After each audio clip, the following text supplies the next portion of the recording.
How to tackle competition in your exams. मैंने कभी नहीं सोचा था कि मैं नीट जैसे कॉम्पिटेटिव एग्जाम में ऑल इंडिया रैंक 59 स्कोर कर पाऊंगा even after wasting 1 year of my preparation, but I did. इतना ही नहीं, मैं अपने एमबीबीएस के फर्स्ट ईयर में भी तीनों ही सब्जेक्ट्स में डिस्टिंक्शन स्कोर कर पाया, और उसका कारण भी यही था कि मैंने इस ट्रिक को अपनी लाइफ में लगाया था। सो क्या है ये टेक्निक? तो अगर एक लाइन में मैं तुम्हें समझाना चाहूँ तो वो ये है कि कछुए को सिर्फ कछुए पे फोकस करना है, खरगोश पे नहीं। अब समझ नहीं आया? कोई बात नहीं, मैं डिटेल में समझाता हूँ अच्छे से। स्टेप 1 इसके टेक्निक का कहता है कि जो अपनी फील्ड का नंबर 1 पर्सन है उसको सबसे पहले अपना आइडल बना लो। अब जैसे अगर तुम कॉम्पिटेटिव एग्जाम की तैयारी कर रहे हो, अगर जेई की कर रहे हो, नीट की कर रहे हो, तो इसमें क्या करो, जो ऑल इंडिया रैंक 1 है, जो होने वाला ऑल इंडिया रैंक 1 है, उसको अपना आइडल बना लो।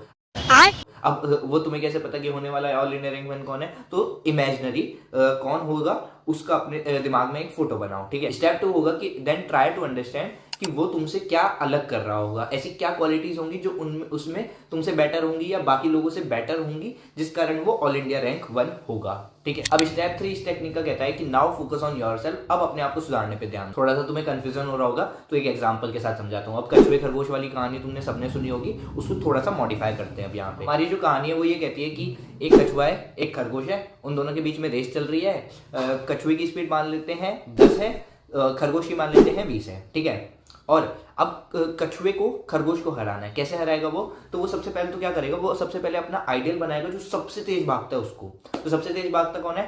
चीता ले लेते हैं, ठीक है। चीता की स्पीड मान लो 120 है। तो अब कछुए का जो टारगेट है वो खरगोश नहीं है, वो चीता है। उसको चीता की स्पीड को मैच करना है किसी तरह से। कछुआ क्या करेगा?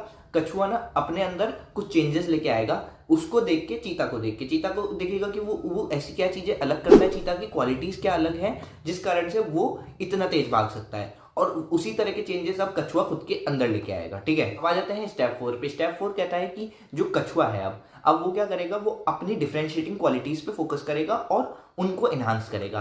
लाइक कछुए को क्या करना है, कछुए को चीता को पूरी तरह से फॉलो नहीं करना, क्योंकि चीता की कुछ अलग डिफरेंशिएटिंग क्वालिटीज है। उसकी लंबी टांगे हैं, इस कारण से वो तेज भाग सकता है, बट कछुए की लंबी टांगे नहीं है। तो वो क्या करेगा, वो अपनी क्वालिटीज पे फोकस करेगा। जैसे उसकी क्वालिटी क्या है कि वो मान लो लंबे टाइम तक चल सकता है, उसकी डिटर्मिनेशन बहुत ज्यादा है। तो वो क्या करेगा, उस चीज को बढ़ाने की कोशिश करेगा कि वो और किस तरह से और ज्यादा डिटरमाइन हो सके अपने गोल को लेके, ठीक है। अब अगर कछुए के एग्जांपल से हटके अपनी रियल लाइफ में आए तो तुम्हें भी क्या करना है, अपनी जो एक क्वालिटी है जो तुम्हें बाकियों से डिफरेंशिएट करती है उसको एनहांस करने पे फोकस करना है। मैं अपनी बात करूं तो मैंने अपने नीट की प्रिपरेशन के टाइम पे अपने अंदर देखा था कि मेरे अंदर बाकी क्वालिटीज भले थोड़ी कम हो, बट एक चीज मेरे अंदर अच्छी है, जो चीज मुझे बाकी लोगों से डिफरेंशिएट कर सकती है, वो ये है कि मैं लॉन्ग स्ट्रेच आवर्स तक एक साथ बैठ पाता था। तो मैंने उसी चीज पे फोकस किया और अपने जो घंटे थे उनको और बढ़ाने की कोशिश की, और इसी कारण से था कि मैं कंसिस्टेंटली इतने ज्यादा घंटे तक लगातार पढ़ पा रहा होता था। स्टेप 5 हमारा ये कहता है कि अब तुम्हें जो अपनी डिफरेंशिएटिंग क्वालिटी है उसके अलावा